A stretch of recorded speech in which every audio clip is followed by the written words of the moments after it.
Last year, Americans spent more than $10 billion on diamond jewelry. Nobody's aware that diamonds and all the associations we have with diamonds is a product of a marketing strategy.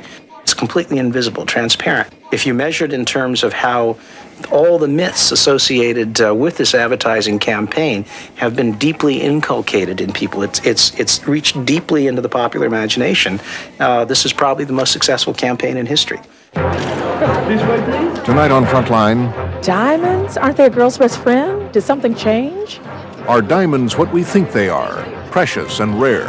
I wound up discovering it was just the opposite. Everywhere where there's carbon, which is everywhere, you find diamonds. Frontline examines the cartel that controls the diamond trade. The supply, the price, and the myth. What makes this cartel different is it's controlled by a single company. Tonight, the Diamond Empire.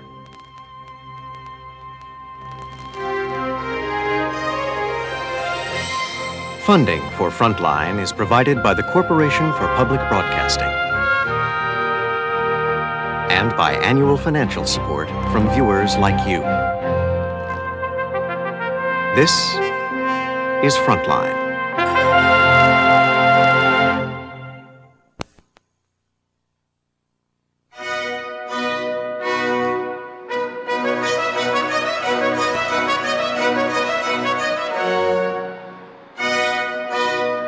In the spring of 1992, more than 100 wealthy benefactors from around the world were invited to the Hotel Pierre in New York City to a fundraiser for AIDS research.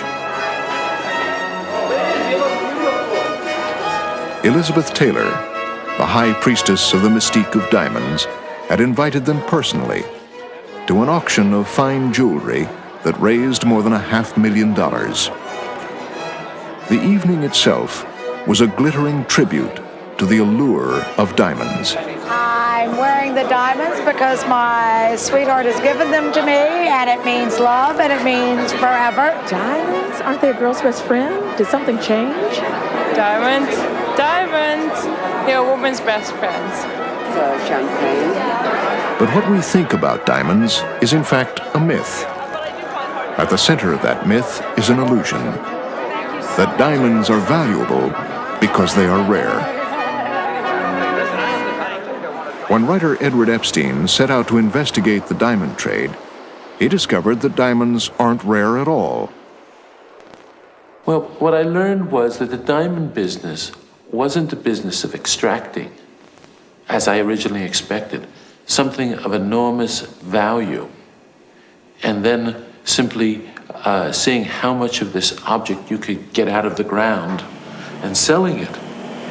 That was what the business appeared to be when I started my venture. That their real business was restricting what came out of the ground, restricting what was discovered, restricting what got cut, restricting what actually found its way into the retail market, and at the same time, through movies, through advertising, through Hollywood, through the manipulation of perceptions, creating the idea that there was this enormous demand for these shiny little objects that they seemed to have an abundant supply. So I wound up on this voyage of discovery, starting off with the idea that there was this object of great value, and that it was just a question of how many could you get out. And I wound up discovering it was just the opposite. This is the story of how that grand illusion was created, and the story of how one family gained control of the world's diamond trade, and for nearly a century has maintained its hold on an empire that defines the very idea of what diamonds really are.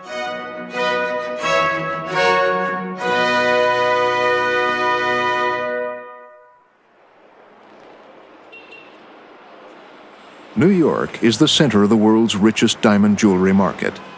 It's a $10.8 billion industry. Around 47th Street, there are 25,000 people buying, selling, cutting, polishing, and marketing diamonds.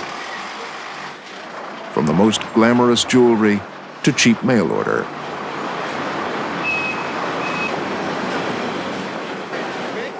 Very few in the diamond business will talk freely about what they do. There is a great deal of money at stake. There is also a great deal of uncertainty, but that's something top dealers like William Goldberg take in their stride. It's fascinating.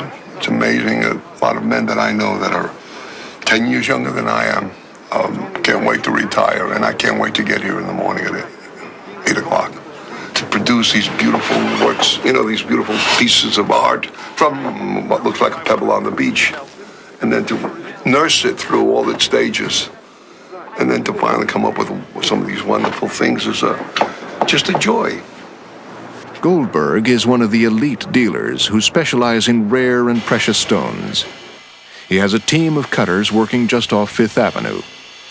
Some of the diamonds they handle will sell to royalty and movie stars for $1 million or more. This stone took us one of the longest ever, 8 or 9 months.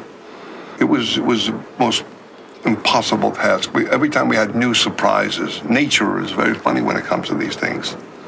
There were new hidden imperfections which we didn't think existed before, which always seemed to sneak in. We paid in excess of $10 million for this diamond.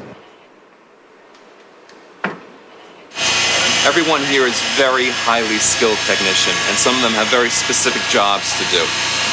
This man, for example, he's cutting the 85-carat stone. Right now, it's around 36.5 carats, and he's putting the finishing facets on the bottom of the stone.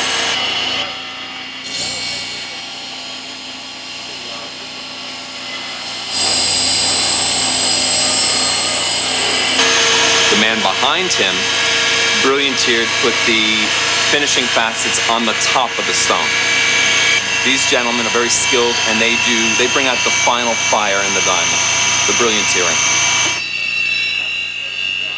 This stone's going to be a gem. This stone started out 38 carats. It's down to 21 now.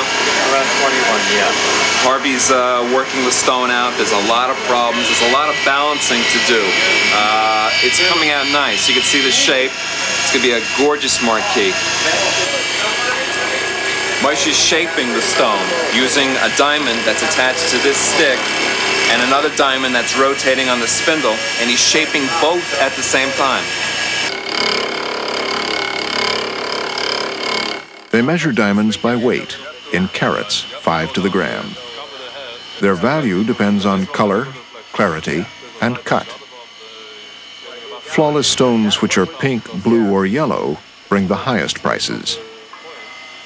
The best can top $100,000 a carat. This stone will sell for $1 million.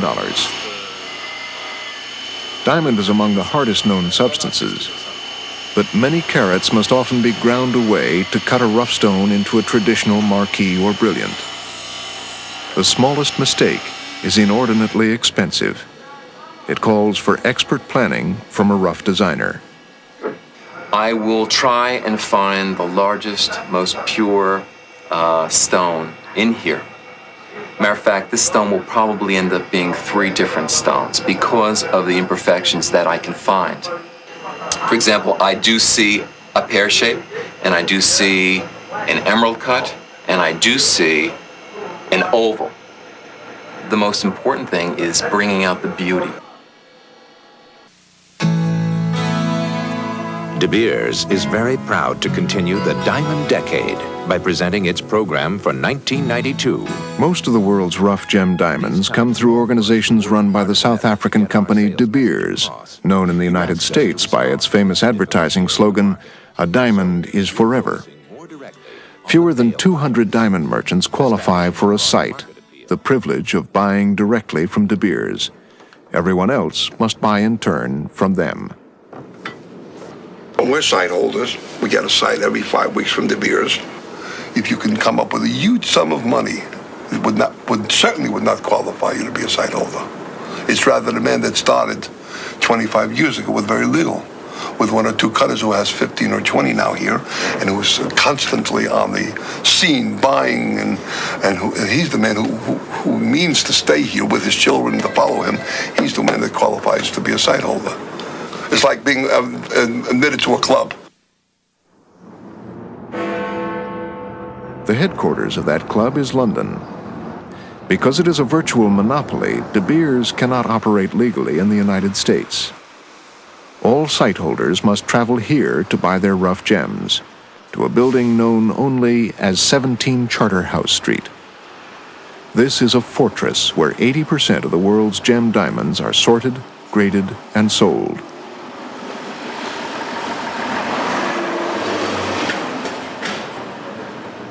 A site holder sends his request for the grade of diamonds he needs, but there are no guarantees. It is De Beers that decides whether or not he gets them. It's a decision that can make or break his business.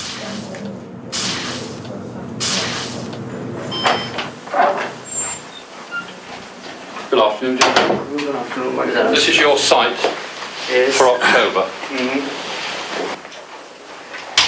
In this shoebox is basically the diamonds that they're going to cut that month. And in this mixture of diamonds, there are large diamonds, there are small diamonds, there are colored diamonds. There's what De Beers wants to be on the market. So they distribute to the cutters what is in short supply and withhold from the cutters what is in abundance. So they control the market through this. And there are all sorts of hidden signals in this box. Like if suddenly the site holder, as the person's called, gets many diamonds worth hundreds of thousands of dollars, he'll know he did a special favor and he's being rewarded for that favor. On the other hand, if he finds he's been given a large number of uneconomical diamonds to cut, he'll realize he's fallen out of favor.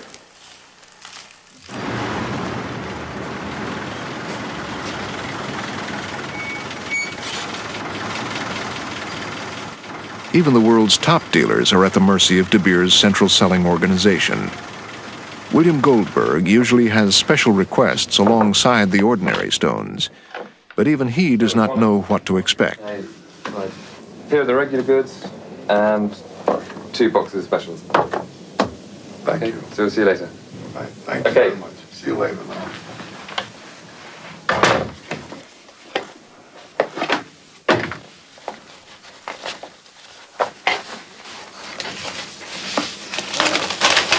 Aha.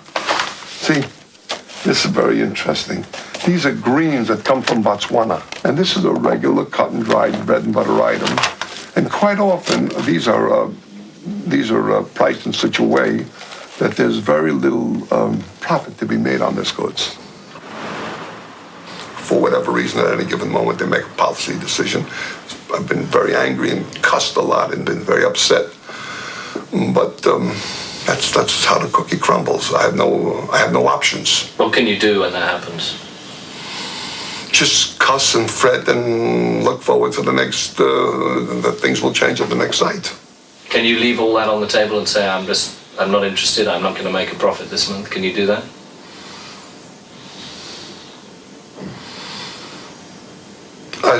I told you on the way over here we can leave some of the specials, but it's not in the, we just don't leave the regular goods. Somehow it doesn't work that way.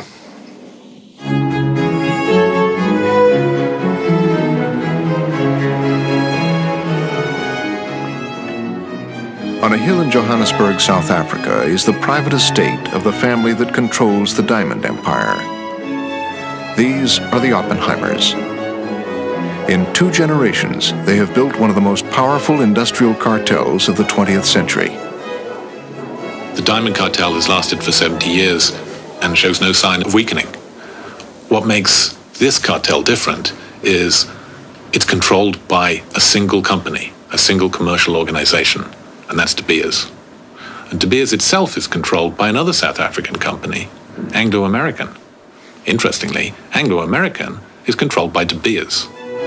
And that interlocking ownership is what allows one small family company, E. Oppenheimers and Sons, who own just a small shareholding in Anglo American, to control the whole edifice.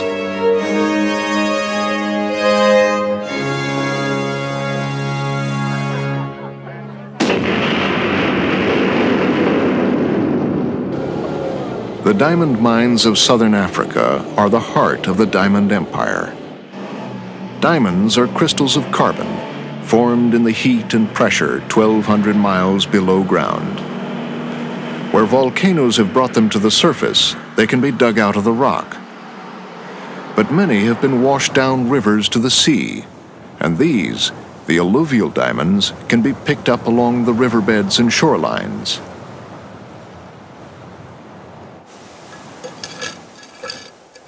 Sand and gravel are brushed out of the crevices, or scooped in huge quantities out of the hillside, and the rough diamonds are simply sorted out from the rest. There are extinct volcanoes throughout Africa, Asia, Russia, Australia, and America, and they are littered with diamonds. For a commodity which sells at thousands of dollars a carat, the supply seems truly staggering. Diamonds can even be picked out of these shallow waters along the African coast.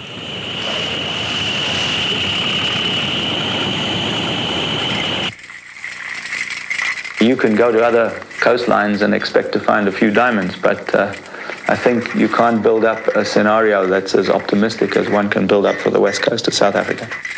If you look at what's on the land, and there's 3 or 4 raised beaches on land have produced more than 100 million carats of diamonds. In one of our concessions alone, and it's not one of the bigger concessions, we have mapped 22 beach levels. So you're again going to come out to a number which is of the order of 1 billion carats or in excess of that.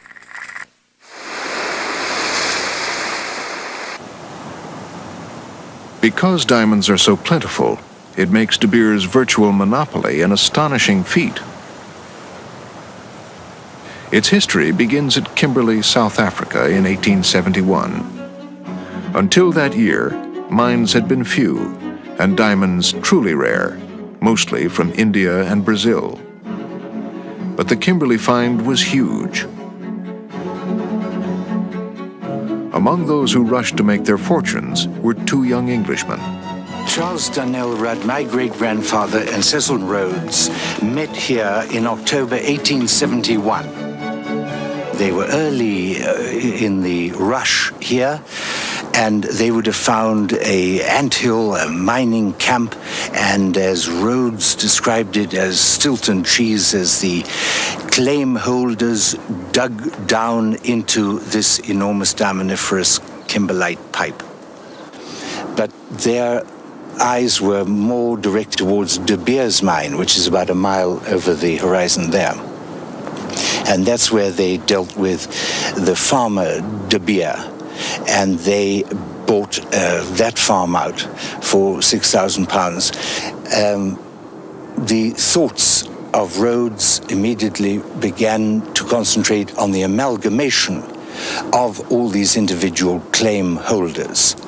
And by 1880, he had amalgamated all the claim holders on his mine, the De Beers mine.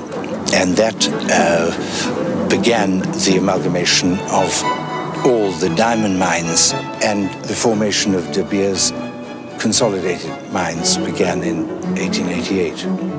What Cecil Rhodes had launched was a diamond cartel. It was based on an earlier French scheme to monopolize copper, buying up mines, restricting supply, and raising prices.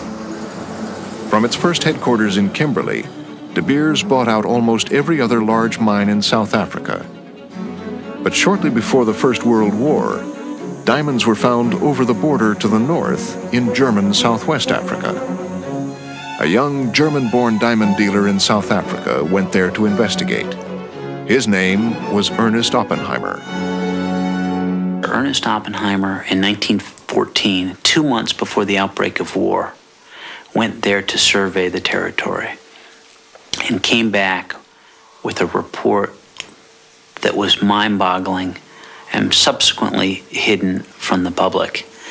The fact that this was the richest diamond field in the history of the world. It was an alluvial field, meaning diamonds were on the surface, you could go pick them up. And in fact, they put what they termed back then natives, black natives, each put a tin can around their neck, and they line them up, and they get on their hands and knees, and they just pink, pink, pink, put the diamonds into the tin cans as they walked on their hands and knees. This is how rich the fields were. Oppenheimer saw an opportunity and seized it. The German landowners, afraid of expropriation as World War I came to an end, agreed to merge their companies with his. Because both British investors and American financier J.P. Morgan had stock in his venture, Oppenheimer called his company the Anglo-American Corporation. Within a few years, it was clear that he had landed a supply of diamonds to rival even the mines owned by De Beers. Coming into the 1920s, Ernest Oppenheimer then said to De Beers, who controlled, for the most part, the diamond syndicate, diamond cartel, he said to them, listen, I am going to flood the world market unless you make me chairman of the company. And in 1929, he was made chairman of De Beers. That is the basis of the Oppenheimer fortune. Oppenheimer's mine, a private estate 3 times the size of New Jersey, became an exclusive territory known as the Forbidden Zone. It was the bedrock of the worldwide De Beers diamond empire, which the Oppenheimers began to build. The true genius of diamonds came through the Oppenheimer family, and came even with Harry Oppenheimer, who's running it today, where they realized that diamonds, as originally conceived, coming from only 3 or 4 mines, was wrong. That diamonds existed everywhere in the world. Everywhere where there's carbon, which is everywhere, you find diamonds. Most every famous diamond in the world is represented in this case. They are worth many millions of dollars and trails of blood. While the public continued to imagine that diamonds were rare and romantic, De Beers was mining enormous quantities. Ernest Oppenheimer saw that more huge finds might force prices to go plummeting downwards. In 1930, a De Beers mining engineer warned, "The diamond market is dependent for its smooth function on the maintenance of the illusion in the minds of the general public that the diamond is a rare and valuable stone." A De Beers director agreed. For goodness sake, keep out of the newspapers and Parliament the quantity of diamonds that can be produced and put on the market. But as the colonies developed, diamonds began turning up all over Africa. Local people knew where to find them. Eddie Fortune is one of the small claim miners in South Africa. In the year 1931, in the morning I used to leave Chimney 3 o'clock by bicycle, and then I used to ride about 31 miles. I had a little shack out on the diggings, and I used to work there. I didn't have trouble selling diamonds because my quality was very good. There was very big demand. But I never found a big diamond. The biggest I found was a 38 carat. But small diamonds, the medium sizes, 10s, 12s, 15s, plenty of them.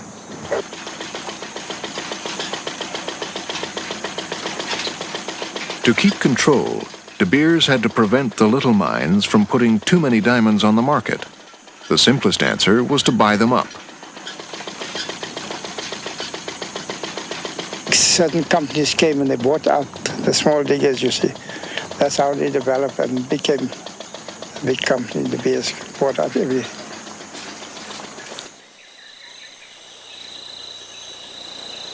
But alluvial diamonds, washed along the riverbanks, were much more difficult to control. A film inspired by De Beers in the 1950s portrayed its adventurous young traders setting up buying offices in the jungle. These young graduates, Oxford graduates, basically a buying office was them, a bunch of porters with food on their head and a cash box on their head, and they put a box down the middle of a clearing, and they'd start buying diamonds in the local currency.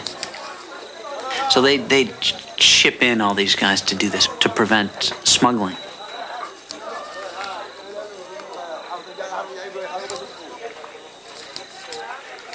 there is always a competition between the Anglo-American De Beers Group and other dealers all over the world for a bigger slice in the world diamond markets. And this did not suit Anglo-American. They wanted the whole trade for themselves. Fuad Kamil claims he contracted to work as a detective for the cartel in the 1950s and 60s, investigating unlicensed diamond dealing and smuggling from its mines. Diamonds going out of Sierra Leone and other African diamond markets were going to what Anglo-American described as black markets. That is Antwerp, Amsterdam, Germany, some parts of the United States, and Israel. Now, these people were labeled black markets by Anglo-American, but in their own countries, they were respectable diamond dealers. To get information, Kamil says he broke the law and even kidnapped people who fell under suspicion. And those that had diamonds, I took them as prisoners. I interrogated them, got information from them. I kept them as long as I wanted, week to week, some of them months, and released them when I wanted. There was beatings, there was punishments without food. We did everything we could to extort the information from them.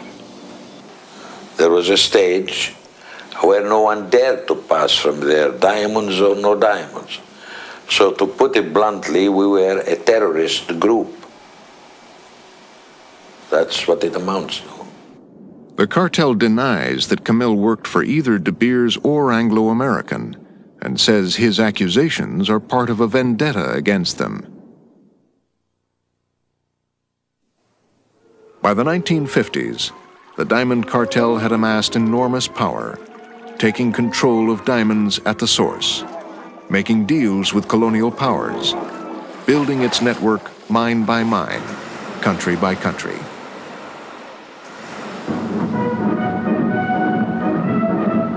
of June 1960, this was a city of radiant joy as the people celebrated Congo Independence Day, a happy occasion full of bright hope. In the 1960s, the rise of African nationalism presented new challenges to the cartel. The army of the young republic marches by. The Congo's first democratically elected leader, Patrice Lumumba, was critical of the colonial mining arrangements, and the local Belgian mining companies supported army actions against him.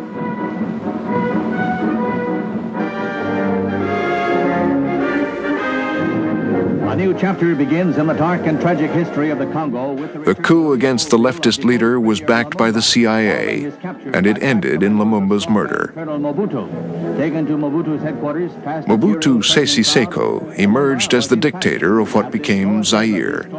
At first, he too sounded like an African nationalist.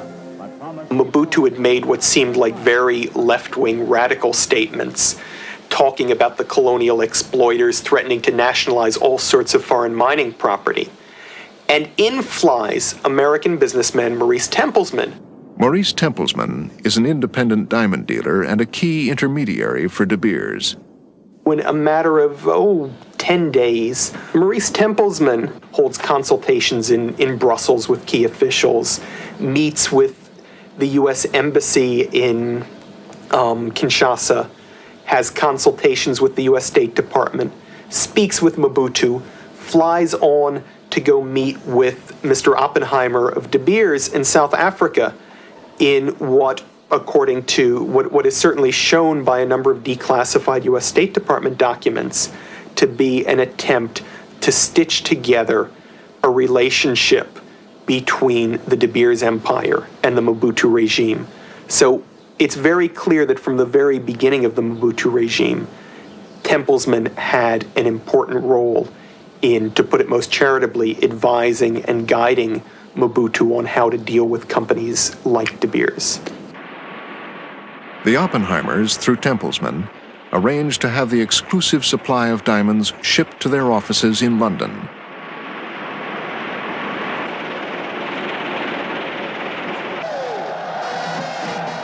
De Beers has done well on Zaire's diamonds. So has President Mobutu. For many years, there was a pattern and a practice whereby at regular intervals, Mobutu would send some of his agents to Miba, the diamond company, to take a look at the most recent production and to select out the best gem quality stones to be flown off, presumably to be sold for his account in Antwerp. Madame Mobutu also has an eye for diamonds. This is somebody who's traveling on a diplomatic passport, who just gets whisked right through customs, doesn't get stopped. However, there was one occasion a few years ago when Madame Mobutu went off to Belgium, and she forgot some of her luggage. She sent her secretary, apparently, back to Kinshasa or back to Gbadalit, where Mobutu has his main palace, to get the luggage. The secretary went into customs, didn't show the right kind of documents, was stopped and inspected, and according to the Belgian reports, was found carrying $6 million worth of diamonds. You just need one word. The word is kleptocracy. I'm not the person who invented that word. I wish I did, but it's been used by political scientists to describe governments whose fundamental organizing principle is one of theft.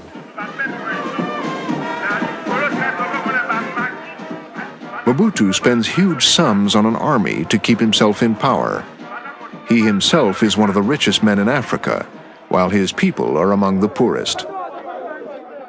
Zaire has substantial diamond resources as well as other mineral resources, and the revenues generated from those resources could have gone to benefit the Zairean people, and they haven't. The revenues have gone for two purposes. They've either been siphoned off to Mobutu's private bank accounts, or they've been used to provide benefits for foreign governments or foreign companies, in the hope that those foreign governments and foreign companies will then be supportive of Mobutu and help him remain in power. I mean, essentially, Mobutu's used the wealth of Zaire for two purposes: to enrich himself and to enrich his foreign supporters. Despite De Beers' deal with Zaire, some mines in the country are beyond its control. These wildcat miners are fighting over a new claim. The diamonds they find will likely be smuggled out of the country to the few markets the cartel still doesn't control.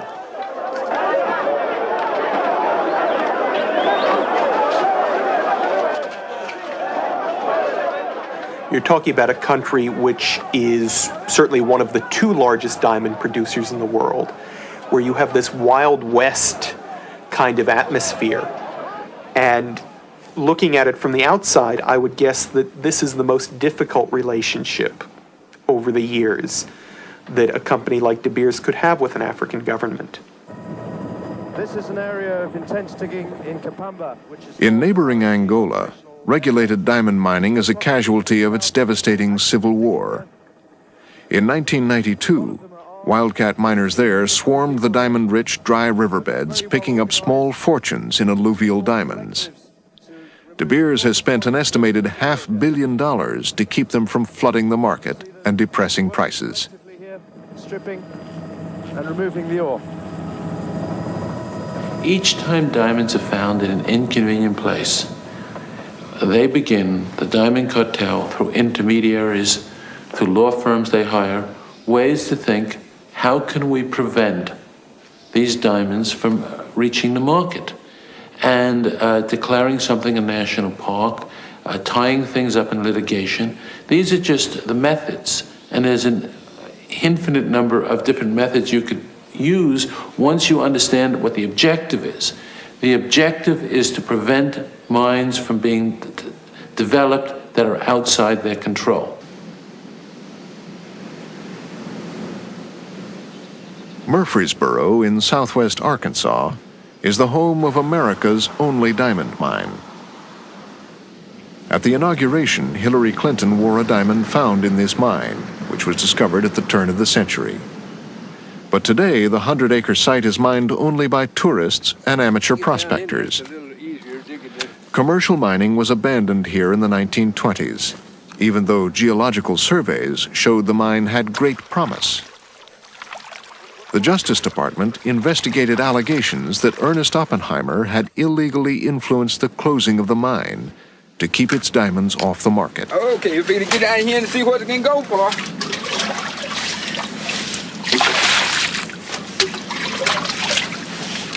According to the Justice Department records, Sam Rayburn and other principals of the Arkansas Diamond Corporation met in the office of J.P. Morgan. In attendance to that meeting was Sir Ernest Oppenheimer. As a result of that meeting, and what transpired is unknown, but the mine superintendent was telegrammed to shut the mine down and prepare it for a sustained closure. And as a result, major operations never resumed at the Arkansas Diamond Mining Plant. The Justice Department was unable to determine whether the mine had been closed illegally or simply because it was unprofitable. But in 1992, a new preliminary geological study indicated the mine may in fact have commercial potential. Like most deposits, it will produce few gemstones, but many smaller stones could be found. They are important because they're used in cutting tools. Industrial diamonds are a multi-billion-dollar business in their own right. Got one. Got one, Mr. Fred. Got one. It's yellow. Ooh, light yellow. Yeah. Light yellow. Like a light yellow. Like a triangle. Yeah, triangular in shape. Yeah. I'm gonna dig a hole right next to it. Industrial diamonds have a strategic importance because they're used in the making of weapons. After the Arkansas mine closed, it meant that the U.S. military depended, like everyone else, on De Beers in London. When the Second World War started and Britain was faced with Nazi occupation, American strategists wanted to transfer a stockpile of diamonds to this side of the Atlantic, but De Beers hesitated. The story of De Beers during World War II was truly shameful when they denied the United States, which was an ally of Great Britain and an ally of South Africa in prosecuting the war, when it denied the U.S. free access to required quantities of industrial diamonds.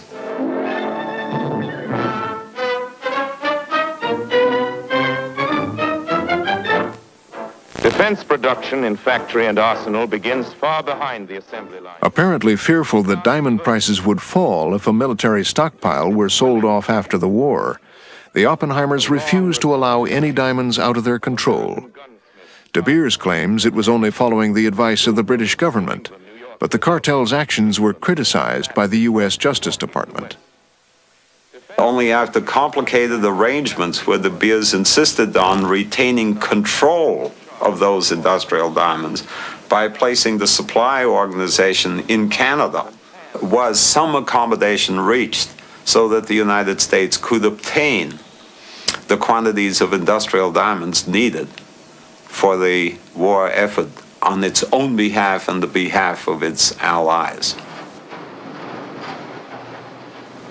Meanwhile, however, the Nazis did appear to be getting a steady supply of diamonds, and the Americans were very concerned to find out where they came from. We were able to get documents, secret documents, declassified from the National Archives in Washington that describe the investigation that they mounted into smuggling of diamonds out of the Congo. A U.S. intelligence officer, Henry Lee Staples, led the American investigation into the smuggling. Before he died, he worked with his son on a memoir of those days. He had had assigned an agent, Teton was his code name, and he had, through whatever means those agents have, determined that the largest source of leakage was the Fourminiere mine, and the diamonds from that were leaked from the Fourminiere mine went to various points in Africa, and from there were by various routes smuggled into Germany. Belgian Red Cross parcels were loaded with illegal diamonds and then sent to Switzerland, and from Switzerland to Belgium, which was, of course, occupied by the German forces. The Allies knew that without the Congo stones, Hitler had only an 8-month supply of industrial diamonds. But their hardest task still lay ahead. How could the smuggling be stopped? The Fourminiere mine is, of course, one of the producers that is signed up in the cartel. Its production is exclusively marketed through the cartel. And indeed, the company which controls the mine, Sibeka, had as one of its principal shareholders Ernest Oppenheimer. So that as De Beers, they were faced with the problem of either shutting down their mines entirely so there'd be no leakage, or operating their mines and making profits, and leakage would be inevitable. And as they were a business, they elected to continue in the diamond business, even though it meant inevitably, no matter what they did, and I'm not sure they did that much, but no matter what they did, diamonds would get through. It was impossible to stop diamonds from getting to Hitler, and what the Diamond Cartel then tried to do is prevent any investigation which would have revealed the very embarrassing reality that diamonds were getting to Hitler. The investigation was terminated, and the agent, Teton, was convinced the investigation was terminated as a result of influence by the cartel on the British government. We were able to obtain declassified documents in Washington showing his cables complaining that his investigation had been aborted early.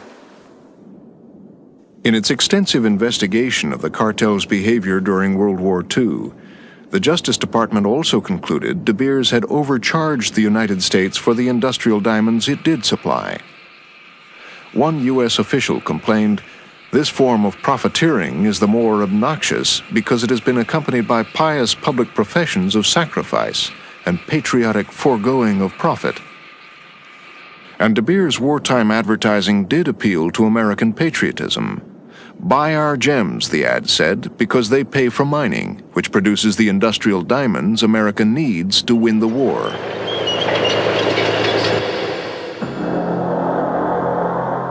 I was born 3 billion years ago of fire and light. Cornering the world's supply of diamonds was a stunning achievement.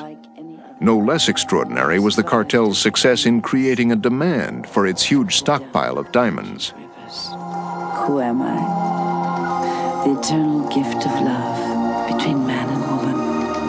I am a diamond. I am forever. The De Beers campaign is probably one of the most successful campaigns. I mean, measured in terms of the growth in the market. In the 1930s, they were selling a rather insignificant amount of diamonds in America. By the early 80s, they were selling close to $2 billion worth. De Beers first targeted American consumers through the movies. And they opened a Hollywood office. And in the Hollywood office, they would give out diamonds to producers in return for them putting the diamonds in the film in a way that was considered very favorable. Now, what was considered favorable was very simple. Surprise. If a woman was brought in on the decision, she might have a lot of ideas of what she wanted.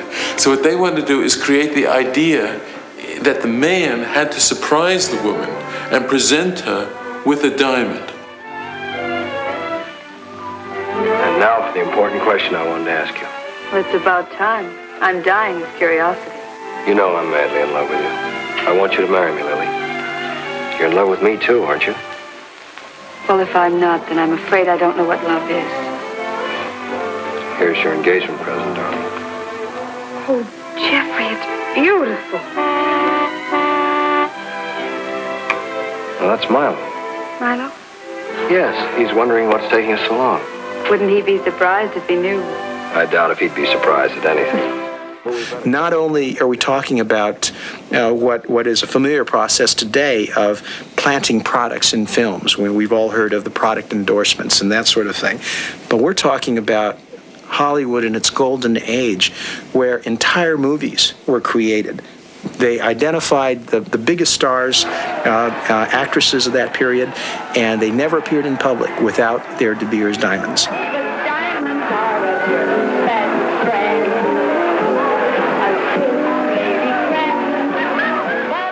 Claudette Colbert and Merle Oberon were given special scenes to show off their De Beers diamonds.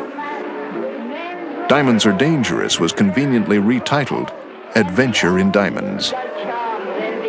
But De Beers aimed even higher than Hollywood.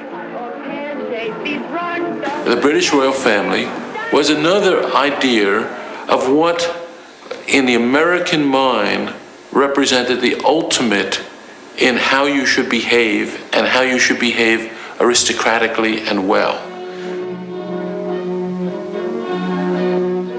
And of course, the British royal family was more than willing to go along because diamonds came from British colonies.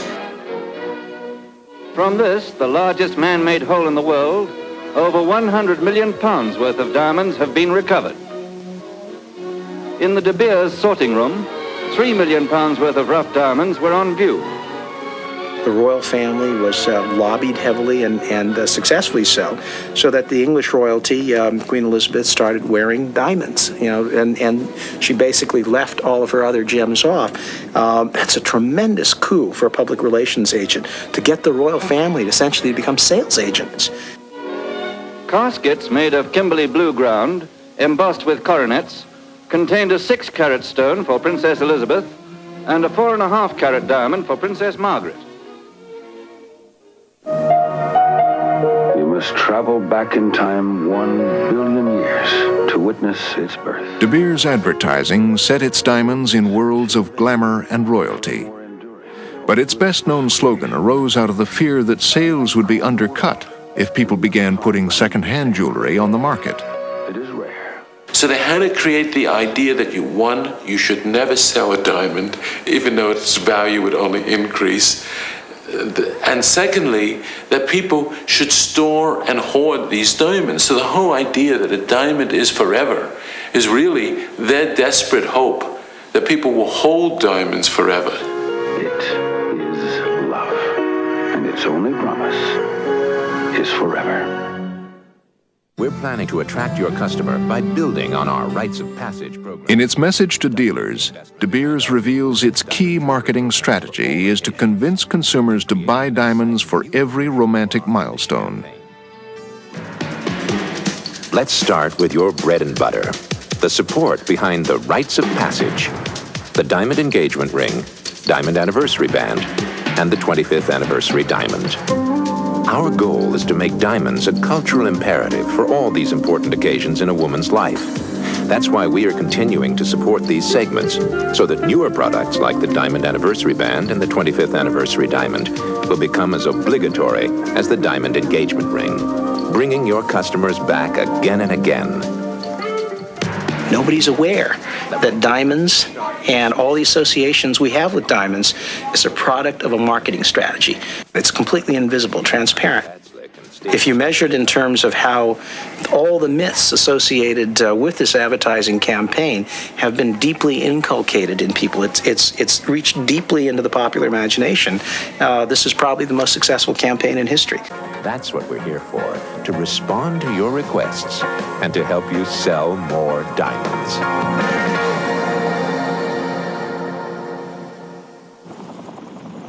De Beers' control of African stones and American consumers made it one of the most successful cartels in history.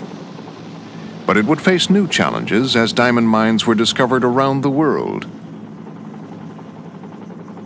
In the 1950s, diamonds were found in a place where neither South Africans nor Americans could easily do business. in Siberia. In 1947, geological prospecting parties entered the Yakutian taiga. Would this daring hypothesis be confirmed or not? The answer was given after 7 years of persevering search.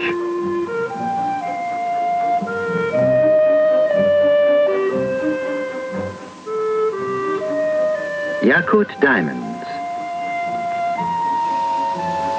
If the Russians had dumped their diamonds on the market, it might have put an end to the cartel. But in 1957, while De Beers was very publicly opening a new building for its central selling organization in London, the Oppenheimers were very privately beginning to do business with the Russians. Workers gaze with pride at what they have accomplished.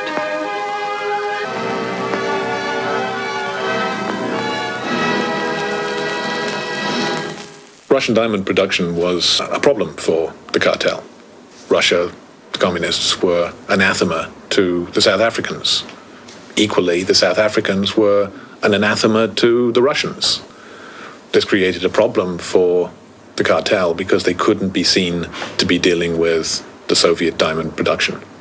The cartel is an operation that's well used to cloaking their business operations in mystery. They simply set up a separate operation owned by a UK merchant bank across the street from their offices. The diamonds would appear to have found their way into the central selling organization without a problem. By the 1980s, Russian diamonds were pouring quietly through London into the market. Harry Oppenheimer's son-in-law was seen at the Bolshoi.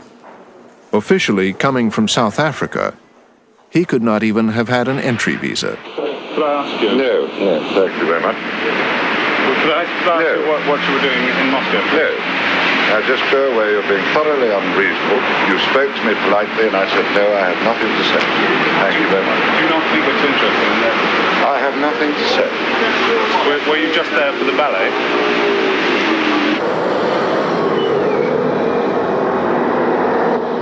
The other interesting feature of the Russian diamond production was that there was an extraordinarily large proportion of medium-sized stones in the quarter to half carat size.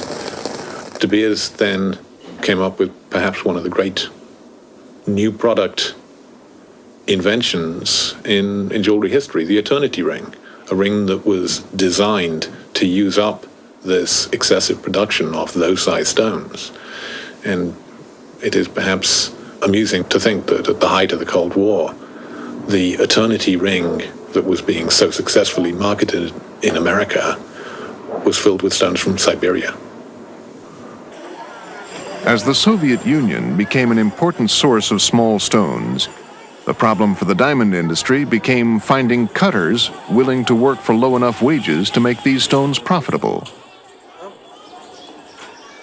India soon developed into the world's greatest cutting center. There are 750,000 cutters in workshops around Surat. Perhaps 100,000 of them children under 13. They place 58 exact cuts on a diamond less than half a carat, smaller than a broken pencil lead. Many children work a 12-hour day, 6 days a week. They earn 4 cents a stone. The Indian diamonds have made it possible to make low-priced jewelry that looks like a lot. It's called more flash for less cash.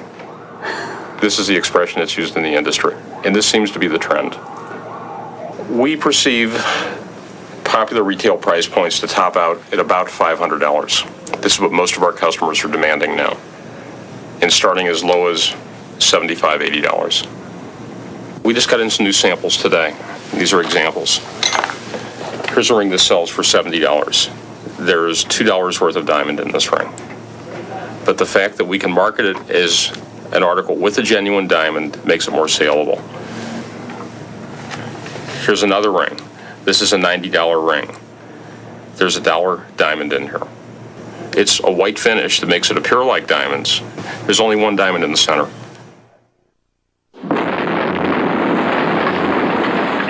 When diamonds were discovered in 1979 at Australia's Ashton mine, the cartel machinery mobilized once again to bring this new find, the largest ever, into the fold.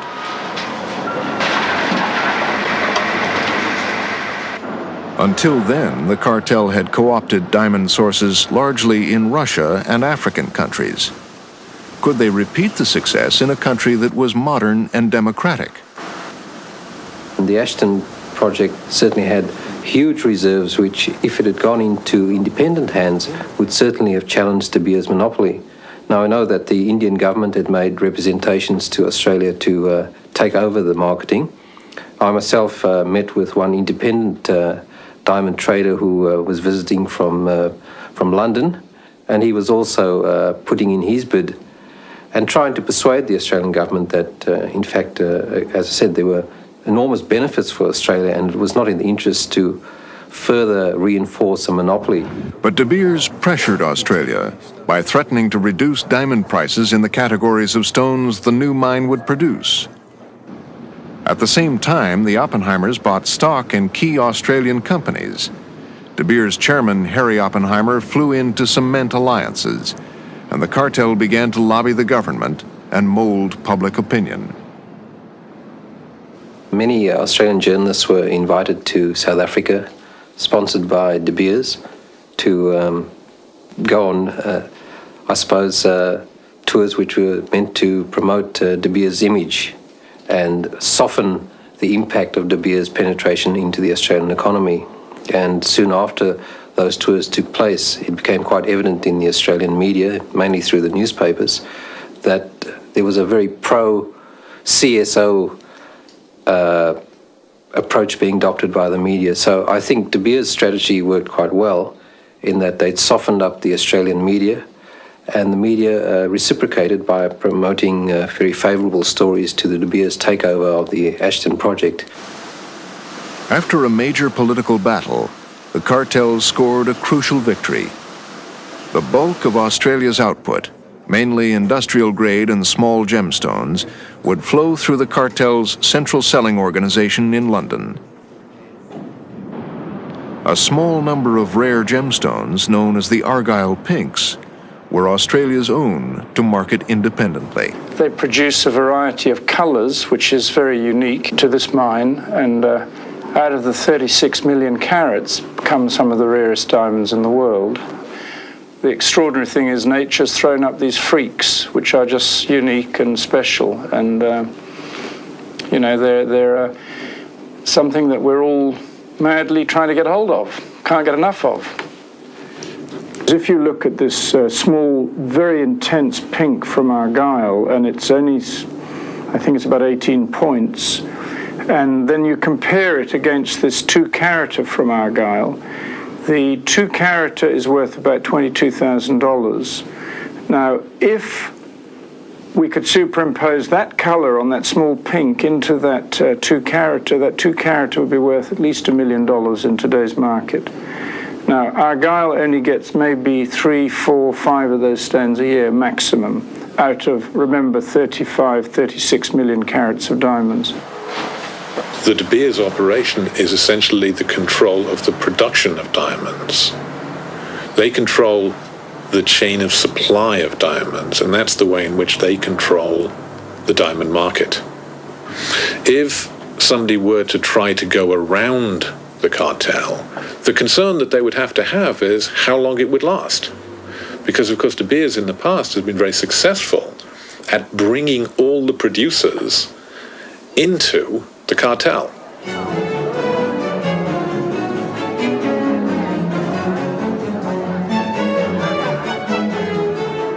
Today, a century after it began, the diamond cartel still controls the production, the marketing, and the pricing of rough diamonds around the world.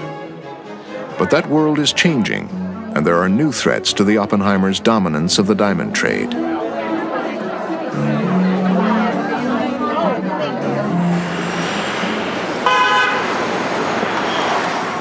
In its largest market, the United States, the cartel cannot operate openly. Its monopolistic control of the worldwide diamond trade violates U.S. antitrust laws. Section 1 of the Sherman Act says every contract, combination, or conspiracy in restraint of trade is hereby declared to be unlawful. The Sherman Act, in effect, says that as long as you have enough competitors and as long as they act independently, the public interest will be protected. But once you have conspiracy among them, the public interest will be undermined. 4 times since the 1940s, the U.S. government has investigated De Beers and its associates under the Sherman Act. But bringing a South African company to American justice has proved almost impossible. We hired a South African solicitor to serve a notice on De Beers in South Africa. It took a while to get any South African lawyer who was willing to even serve the paper. Eventually, one agreed, and he wrote us an affidavit of his experience, which was that he took the court paper and took it to De Beers, and that the De Beers representative took the paper, ripped it into small shreds, threw it on the ground, and stamped on it, and then basically threw him out. And the cartel has successfully kept its executives beyond the reach of American justice. I'll tell you, when the red flag goes up from their lawyers, these guys are not allowed to set foot in the U.S. Name goes on a computer, beep, beep, beep, beep, beep. I'm sorry, sir, we have to subpoena you. And under a subpoena in the U.S., you have no rights. You have to tell everything. You cannot lie. You cannot plead irrelevance. It's for them to decide what's irrelevant. It's not like a court where you have certain rights. And so on occasion, when I interview these guys, they always tell me, Al, the best exit from the U.S. is always Chicago's O'Hare Airport. That's where we're ordered to get to immediately because they're the laxest in terms of immigration. We can get right out of the country. While a subsidiary once paid a nominal fine, De Beers has avoided prosecution in the U.S. Not only has the Justice Department found it impossible to touch the Oppenheimers in South Africa, it has been unable to penetrate the cartel's respectable London operation. It's well known that the British government has historically been vigorously opposed to any U.S. enforcement of antitrust laws against the activity that takes place in Great Britain. And as we know, a great deal of what De Beers does takes place in Great Britain. Now, the United States has been extending its reach outside its boundaries, sort of as we have done by seizing General Noriega in Panama and prosecuting him with American laws. We've been doing this more and more. And I don't think it's inconceivable that at a certain point, the fiction that the American diamond industry, the stores that sell and the merchants that sell the diamonds and sell most of the diamonds in the world and sell them to American customers, the idea that De Beers is not acting in cahoots with them in America by putting rules on them in London, that I think that fairly soon the Department of Justice will come to the idea that even though the diamonds are handed over in London, they're handed over with rules and stipulations which mean that De Beers is operating in the American market. And De Beers could be tried if they came to that decision, which I think is eventually they will. And the Justice Department may now be closing in on one alleged De Beers operation. Synthetic diamonds were developed long ago for use in industry. De Beers has its own factory in Ireland. Its biggest international rival is General Electric. The Sherman Act strictly limits how two giants like De Beers and GE can work together. But the relationship they developed in the 80s has been brought into question. GE developed this process for making a pure C12 diamond. And I was widely quoted in the international press that this would be a several $100 million opportunity for us. But to do it, we had to grow gemstones. And we started a process for growing gemstones. And after a short period of time, we were making gemstones 3 to 4 carats, flawless E's, which is a very high grade of diamonds. And because we were growing them synthetically, we had a number of advantages. We could make them all the same size, and you could color them. You can make them blues. It's very easy to grow a 3 or 4 carat blue diamond. Once having established our technical capability to do that, we started to look at the $4 billion gemstone market. But as soon as Ed Russell began to edge beyond industrials and towards the valuable market for gems, he ran into resistance within GE from his own immediate boss. Glenn Heiner, who was at this time meeting with De Beers on a regular basis and having phone calls and what have you, simply killed the project and said we will not compete with De Beers, period. Soon afterwards, Ed Russell was fired. He's now suing GE for wrongful discharge and alleging it is involved in a cartel with De Beers. What happened after I was terminated, a price increase on all industrial diamond products was put in by GE and De Beers. They followed each other at identical prices that were implemented. In his lawsuit, Russell claims GE fired him for blowing the whistle about its dealings with De Beers. The Justice Department has investigated, and for more than a year, a federal grand jury has been hearing evidence on the price-fixing allegation.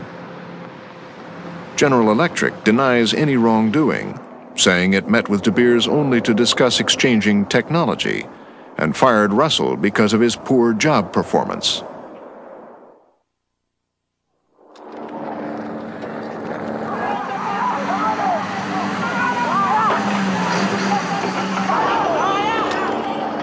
Back in South Africa, still the center of its power, the Diamond Cartel is also dealing with a political earthquake.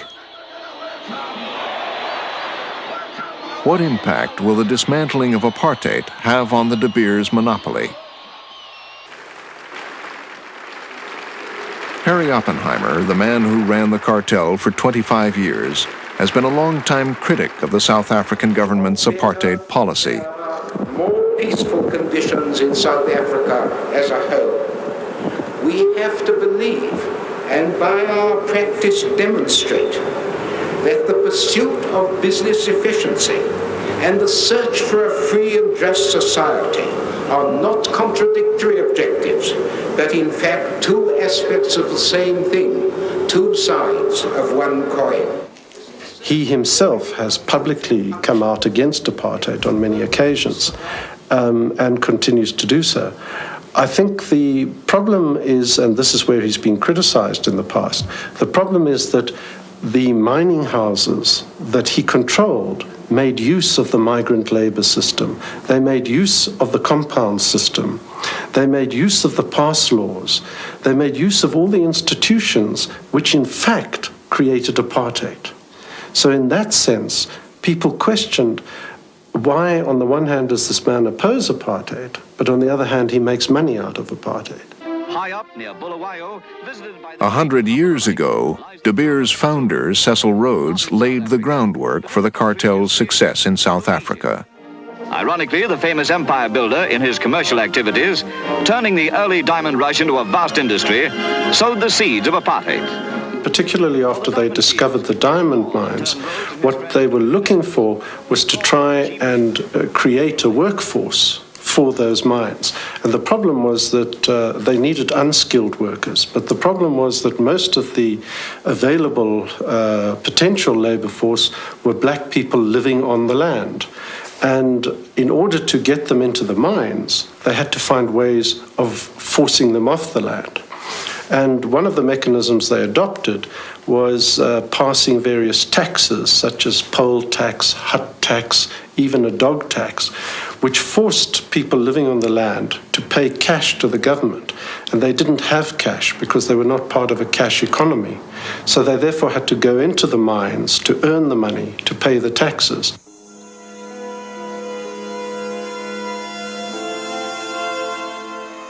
In order to pay their taxes, many Africans had to leave their families behind and walk hundreds of miles to work in the mines.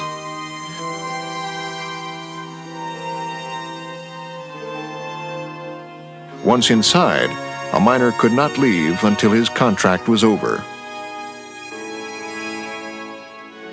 De Beers' closed compounds became the model for the entire mining industry in South Africa.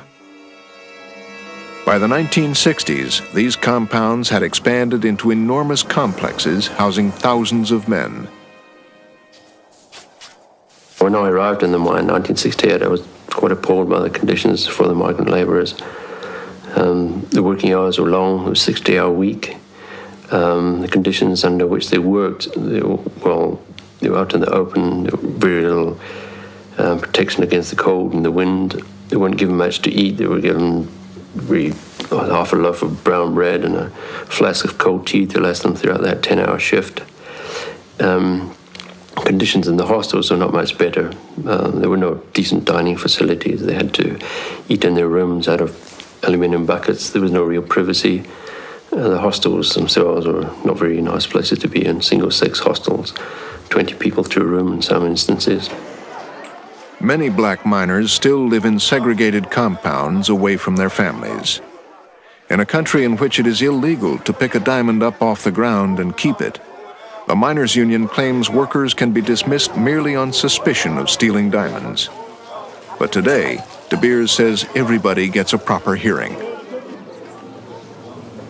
Any employee who could actually buy a new car is being investigated, and people were dismissed summarily because they were suspected of dealing with diamonds. How can they buy a new car? So people were dismissed without a hearing, not a proper hearing, without an inquiry whatsoever. People were dismissed, and the reasons given, which was there on paper, was security reason. And that cannot be followed up in terms of an appeal and so on. And our people were very afraid to take De Beers at a higher level, because in our country, De Beers is an empire.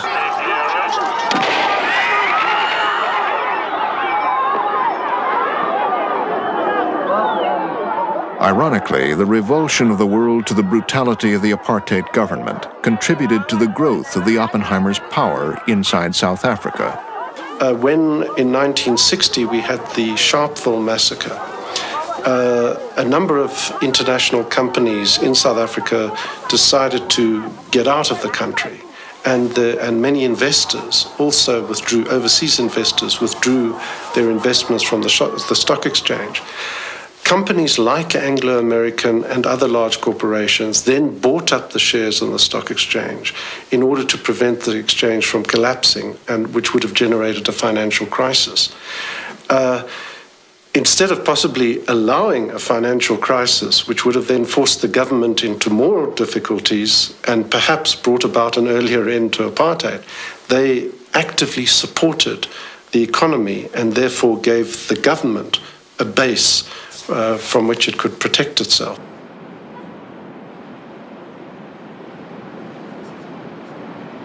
Companies in the Oppenheimer empire include breweries, paper mills, chemicals, farms, and businesses of every description. Today, the empire's interests represent up to 40% of the total value of the Johannesburg Stock Exchange. And now I'm going to press the button and let us see what happens. But as his empire grew, Harry Oppenheimer tried to separate his reputation from that of the pariah government in South Africa. This 1979 De Beers film showed Oppenheimer the reformer. In a decision taken by the De Beers Company to move away, so far as it was possible to do so, and as quickly as possible, from the system of migrant labor. We are moving away from that system, and we are making a great effort, and I think a very successful effort, to replace it by a system by which the workers in the mines will be permanently resident and will not be going backwards and forwards between the mines and their homes in quite different parts of the country.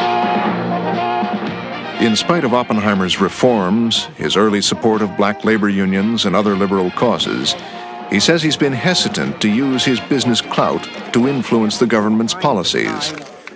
He explained why in an interview with South African television. I think one's got to put this in two ways. I mean, there's my own position as an individual. I've never believed that the government's policies are right, particularly in the racial field. But I've also would think it quite wrong, in my capacity as chairman of the Anglo-American Corporation, to use that position in order to try to press the government into views which I believe in, but they don't believe in.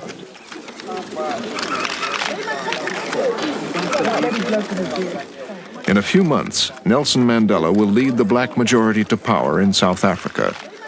But as the election nears, the ANC is sending strong signals that it needs the support of the white business community. So what will the new South Africa mean for the Diamond Empire? Until there is legislation preventing the existence of these cartels, or until there's a major crack in the market, the cartel will survive. I do know that the ANC is thinking about antitrust legislation in South Africa for the future. But whether they would include a company like De Beers in that or not is an open question, simply because De Beers is too powerful. If they were to include De Beers in that, and De Beers were to stop producing diamonds, it would be very serious for our economy.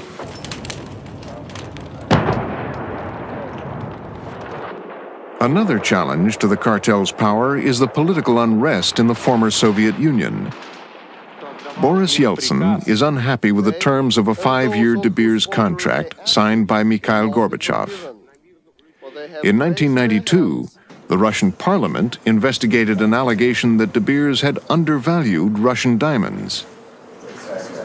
I think it's difficult to estimate how much they lost actually with De Beers. It could have very, very well been possible that if they would have sold the goods to somebody else, that they would have made also only the same price. There just wasn't anybody else who could get in. That's the difference. And that's where we go back to the monopoly. Evgeny Bychkov oversees the country's diamond stockpiles. It's in Russia's interests to get a good price and sell the goods in order to cover the expenses of mining and make a profit. And we're going to negotiate with De Beers about reducing this quota. Let us hope that a mutually beneficial solution will be found. Let us not approach these issues from the point of view of what if they say no. Russia has more leverage than other producers. Its diamond production is greater than South Africa's. Its deposits in the ground are immense, and its stockpiles may exceed even those of De Beers. Russia's instability and desperate need for hard currency are potentially devastating to De Beers. These millions of carats of diamonds, if suddenly dumped onto the market, could destroy the cartel. 2 years ago, the Oppenheimers opened an office in Moscow. They seemed to spare no effort to cement friendships and influence people in government circles, trying to keep the Russians inside the cartel.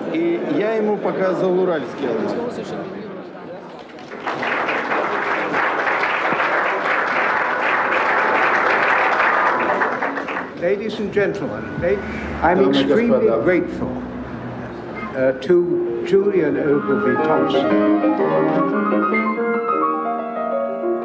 Despite all the forces that threatened the Diamond Empire, the cartel seems to approach these latest challenges with a serene confidence. I think you carry on with where you find yourself in life. I chose my father with discretion, and I found myself in a certain position, and I mean, like the prayer book says, I have sought to do my duty in the station which it pleased the Lord to call me. After a century of maneuvers to control the supply and price of diamonds, the cartel's greatest accomplishment may be that it has transformed the illusion that diamonds are valuable into a hard reality. And the future of the Diamond Empire may now rest with the complicity of millions of consumers, all invested in the myth that diamonds will be valuable forever. Give her what her heart wants most, a diamond. People feel that a diamond is only desirable because it's a symbol of great sacrifice. A man will make a great sacrifice to a woman and take a portion of his wealth and buy a diamond. I know. You shouldn't have waited 10 years for this. If a diamond cost relatively nothing, say $5 or $10, what a breakfast cost, it would have the same aesthetic value, but not the same value in the imagination that it has. So people like spending a lot of money on diamonds. That I waited 25 years to give you this. The 25th anniversary diamond, a brilliant celebration of the loving marriage. I've got goosebumps. So, like all deception, the person who's deceived plays a part in the deception as well as the deceiver. It's not a one-person act. It's two people, the deceiver and the deceived, act in collaboration. More profound than words. Diamonds.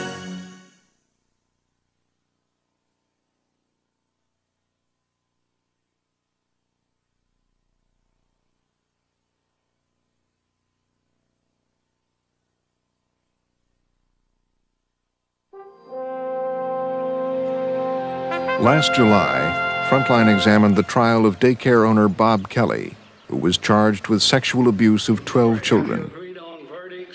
His wife, Betsy, watched as he was convicted and sentenced to 12 consecutive life terms.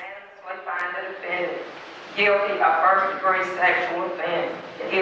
Guilty.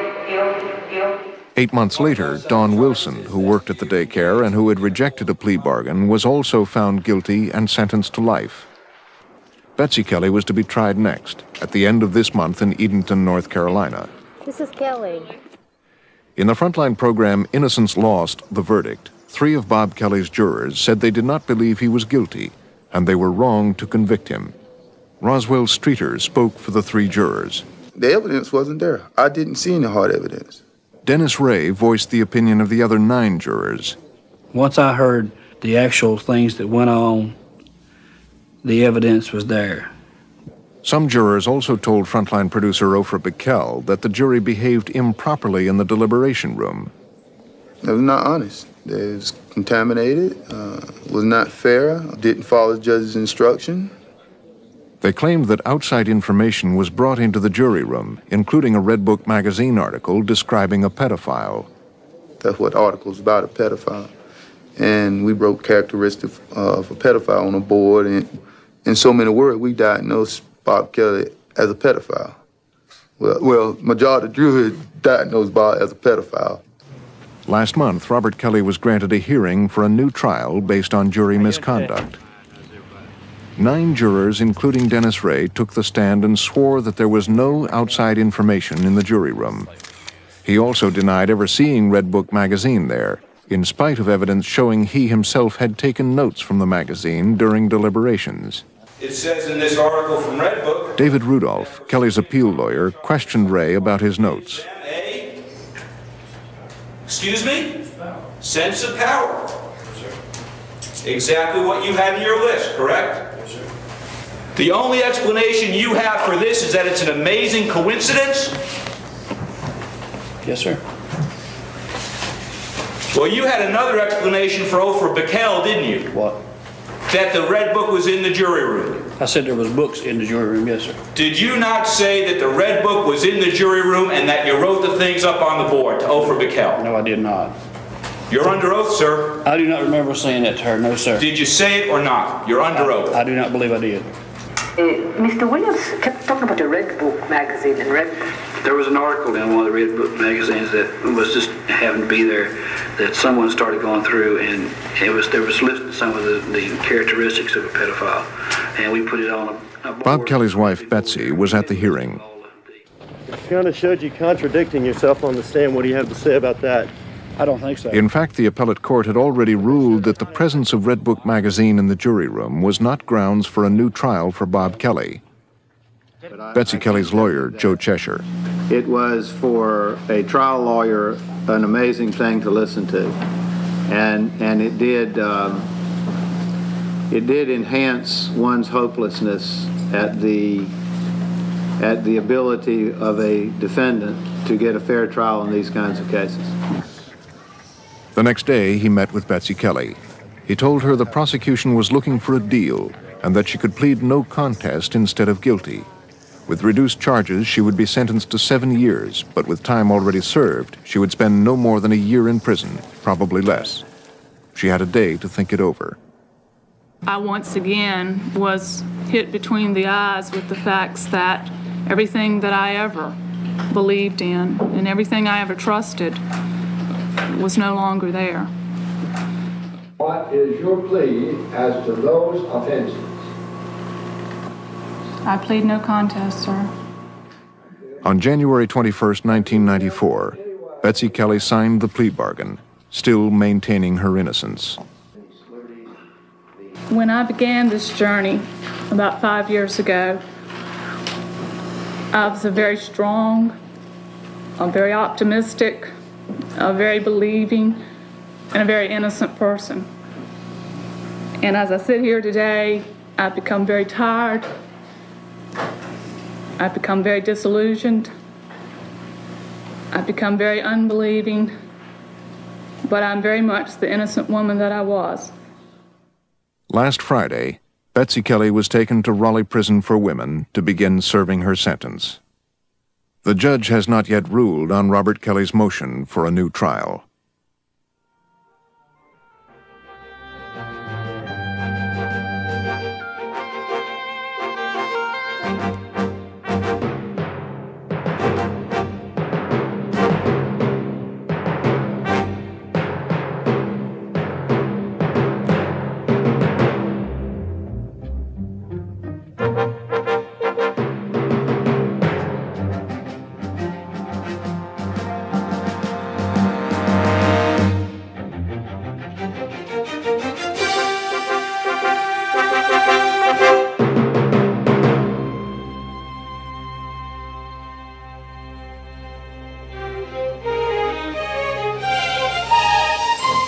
Funding for Frontline is provided by the Corporation for Public Broadcasting and by annual financial support from viewers like you. Frontline is produced for the Documentary Consortium by WGBH Boston, which is solely responsible for its content.